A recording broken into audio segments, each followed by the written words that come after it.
All right, sorry about that, folks. We had a problem with YouTube and with this phone, Yeah. and so we so we're gonna move on. But we're gonna move on to another subject. That was pretty much just us saying that we're gonna it's different qualities, different types of women if we did do polygamy. But we're gonna switch it up real quick. What was that next subject you want to talk about, brother? Well, being that as black males, heterosexual males, we need to build together and we need to be able to work together despite all the obstacles that society is putting out there for us. So that brings me to the topic of it seems Dr. Umar Johnson has acquired a building to where he can start the school. He was speaking of Marcus Garvey and Frederick Douglass School. Everything in theory sounds good what he says, but we don't know if he's stringing people along or not. The reason why I say that is, but supposedly, some of the people that said he was just taking people money and not getting to school say that all he purchased were a bunch of empty buildings, that they still got to be built and still millions of dollars needed to complete this school. So one of the persons that he had somewhat of a beef with was Tariq Nasheed. And Tariq Nasheed, when he made his comments about Umar Johnson, he said really he just put that brother in the video. He wasn't that well known. He said, but he was a good orator. So he put him in his videos and brought him to attention, which he shouldn't have did because he knew it was a possibility that he would be a pain in the ass later on. And Okay. it seemed that it played out that way. Right. Because if they beefing, it did. It absolutely played out Yeah. that way. Now, granted, Dr. Umar Johnson would say that Tariq is just making documentaries. He's not really building nothing for our people and this and that and whatever. And you can kind of agree with that, but I accredit Tariq Nasheed for having the wherewithal and the knowledge to introduce master teachers to us that we can then research. To me, that's priceless because now we have access to people's work that have done work for 30 or 40 years that we never knew of and may never have come into the knowledge of knowing without him doing the Hidden Color series, which is a blueprint that is now out here on the internet that can be researched and looked at for years to come. Okay. You know? Right. So I'm saying, being that this guy did get the buildings and the abandoned buildings, I'm saying Tariq Nasheed need to give him the other $1 million he need to build the infrastructure. Kind of like a Jay-Z Nas thing. Like they started working together. As we as melanated brothers, as heterosexuals, need to start working together. And we still work with the homosexual, melanated homosexual, but in limited capacities. You know. Look here.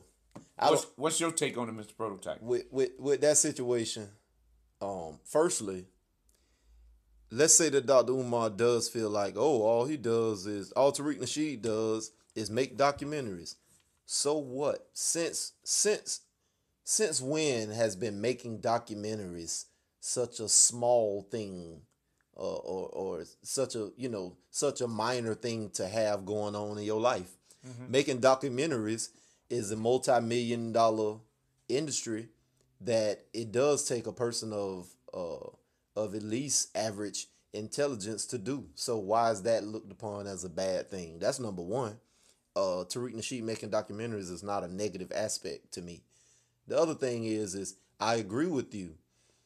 Tariq Nasheed has brought in some of the elders to the melanated conscious people that was needed, because without those documentaries, because to me those documentaries changed the game. Without those documentaries, it could be a lot less knowledge going on around us, because we honestly wouldn't have any idea of where to get some of the knowledge that we've gained from.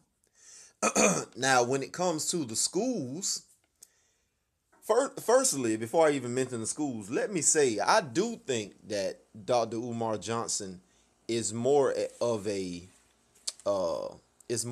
talker. Is more of a talker and a speaker, let's say that, than he is an actual creator and of bringing this school into fruition. Because I think that that's a lot of work that needs to be done. Because okay, now he has a building, right? Mm-hmm. Has he done any interviews to get a staff? Has he made any lists, or does he have a waiting list, or does he have anything going on to even bring the students there? And if, unless I'm mistaken, this school is supposed to be free. If you have bought a building that still needs to be renovated and turned into an actual school, and you don't have a staff, and you still need $1 million for donations or whatever, however he's getting this money, which I know to buy the building, it was donated money, right? So you still need $1 million just to be able to get the renovations together on that. Then you still have to get the curriculum. You still got to get the books. You still have to get, even if you have like a obstacle course type of place to, because I know part of it was talking about training young men. So you have to get at least an obstacle course where they can run on and get some exercise in. All of these other aspects of building the type of school that he's talking about. And then he's talking about it being free. So I just think that he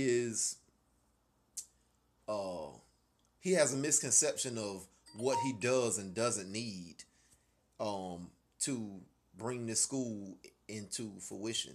Mm-hmm. So personally, I think that even if Tariq Nasheed does give him the $1 million that he needs to fund the furthering of his school, who's gonna give him the other $5 million that he's gonna need to actually make this possible? Right. You know what I mean? Mm-hmm. He has a lot of work to do to have been given such and such millions of dollars just to find a building. In how many years it's been? What, 5 years? Mm-hmm. So if in 5 longer. years, Mm-hmm. If not longer. Right. So in 5 years, with millions of dollars, the only thing that you've been able to accomplish is an idea and a building. Right. I don't think Tariq Nasheed owes him a dime. I think he would be throwing his money away if he did. Woo! Shit. I was only speaking from the point of unification. Yeah. But like you say, if it's a far-fetched ideal and it's a waste of resources, if everything isn't in the equation to add up, then I agree. Yeah. But if it was achievable and things were outlined and things could be accomplished, then I think the financial support would be something to do to show unification. There was a guy on there that did a video and he was like, to all the people that support Umar Johnson, I understand that. He said, but I think the guy is batshit crazy. And he named all the element stuff just like you just named. Uh-huh. And he said, there's no way. And then he put out because Dr. Umar Johnson did a video to get people, plumbers, electricians, security. Right. He did a pitch and people to submit for teaching roles. Okay. He did a video asking them to submit, and he's going to have a meeting in the Bronx, I think it was, New York or Brooklyn, one of the two places, okay, where people are supposed to submit and say what they're willing to do for the school. Okay. But it was almost a cry for help. Yeah. That's what it was. Yeah. That sounds like, yeah. Now, speaking, where the money gonna come from? Right. And this may not be a project where we need to put our energies, because if there's that many holes in the scenario of what we need to be successful, it's not even worth the energy. Yeah. I don't think it's worth the energy. I think that, just like you said, that was a cry for help. Mm-hmm. Because I was told, and I'm not no reporter, so my sources, I won't even use sources, but I was told, which I'm, word of mouth, I don't know this to be fact, but that money that he was given had a time limit on it. Right. So if he That's didn't right. spend the money, he was going to lose the money. Right. So to buy a building after 5+ years, you know, it was kind of a mandatory thing.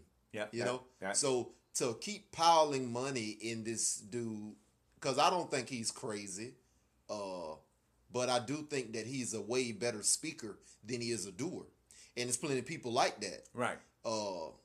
Because I'm the type person where I could sit here and give you 10 ideas of you to make some money, but I don't want to do the work per se. I enjoy the passive investment role that I do, you know, actually getting in there doing the dirty work to get it done.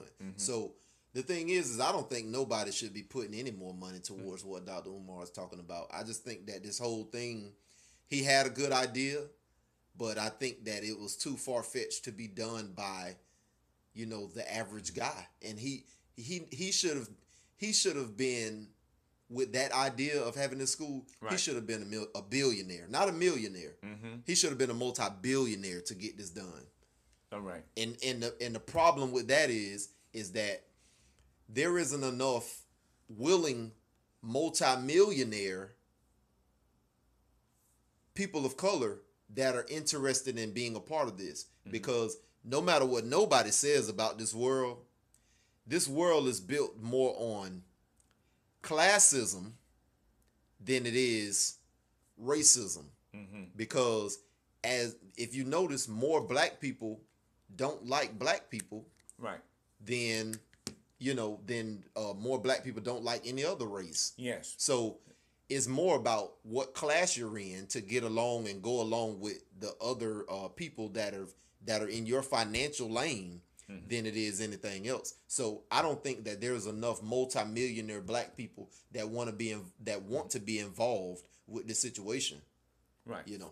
Well, Mr. Prototype, I'm glad you kept it along those lines, because personally, I didn't want to address this, and I didn't want to address other people in the so-called conscious community, because I didn't want it to look like I'm using their plight or situation to build up my popularity or to get views or anything. So this is a fitting format or situation where we can have these type of discussions. Right. The reason why I say that is Young Pharaoh. I really appreciated a lot of stuff Young Pharaoh was sharing, because he was giving us science. He was giving us stuff that we can research. Right. But somewhere down the path, after they had to run in with Sarnetta and the whole thing, and they didn't do the show up in New York, him and Sarah Sue, whoever that government agent person is. Oh, you think he's a government agent? I do. Okay. Because Super said. Because he always belittling black people. Okay. And it's always, nigga, you hear me, nigga? What? Yeah. Nigga? Nigga? And you're going against your own people. Okay.